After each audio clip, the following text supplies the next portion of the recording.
grim anniversary for one local family. 20 years ago today, Audrey May Herron went missing. Herron was a 31-year-old mother of 3 when she disappeared without a trace. She was last seen leaving her job as a part-time nurse at Columbia Green Long-Term Care Facility in Catskill. Police haven't given up their search for her and her black 1994 Jeep. The more I look at this, the more I feel like something bad happened to her. Today we're looking for Audrey May Herron, who was a nurse and worked right here behind us at the Columbia Green Medical Center. Audrey was last seen on August 29th of 2002 when she left here at 11 p.m. to head home. She was driving a 1994 black Jeep Cherokee, license plate number X-ray 233 Uniform Victor. We're going to make it our mission today to follow any potential route she may have taken home and see if we can find her.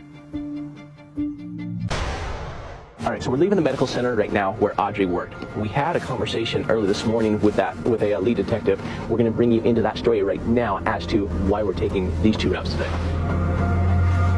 Okay, so I just got done talking to the detective, Mike, who just stopped by, and I'm really glad he did. That was really nice of him.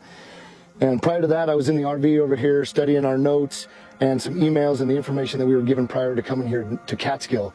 And based on the information that we were given, the route that we were going to work today was going to start on 23B, which is basically Main Street, work our way up to Jerome and to 67 where she lived on. But after talking to the detective, he's got some other information that we're going to go off of to start our search. And I'm not saying this is the only search we're going to do today, but however, this is where we're going to start.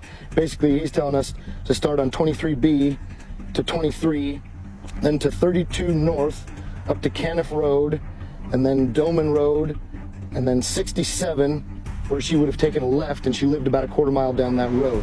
We're also going to be checking, apparently he gave us a tip on a Woodstock Dam that's on 32, and apparently he's saying that's a possibility that there's water close there that we should probably search. We're also going to be looking for any other waterways along this route, and that's where we're going to begin our search today.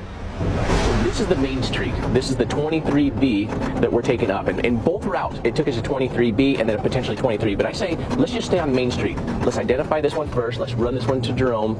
Let's then take it to 67. And if there happens to be any bodies of water, we'll knock these ones out. Then we'll circle back and we'll take a look at that other route. Sounds good. I like it. How far do we go on this before we turn again, Jared? So we're another quarter mile, and we're going to be crossing over the Catskill Creek. So we're going to want to put eyes on it as we head across it. Right as soon as we cross over the creek, I don't know if there's any parking at it, but let's make a first left, which is where the friend from work, the coworker on Catterskill Road, that's where she said that Audrey made a left. Okay. So let's make that our first immediate left. We'll walk back onto the bridge, take a look at the creek. What that does on this is it gets her beyond the bridge and beyond the river. So we don't believe that she's going to be an accident on a foggy night off of this bridge. And here's the bridge that we're coming up to right now. So what you have is you have a big power pole on the right. So we're not getting through the bushes here on the right and off this bridge. We also have tall, not even guardrail, and it's actually shallow. But let's go ahead and park over here.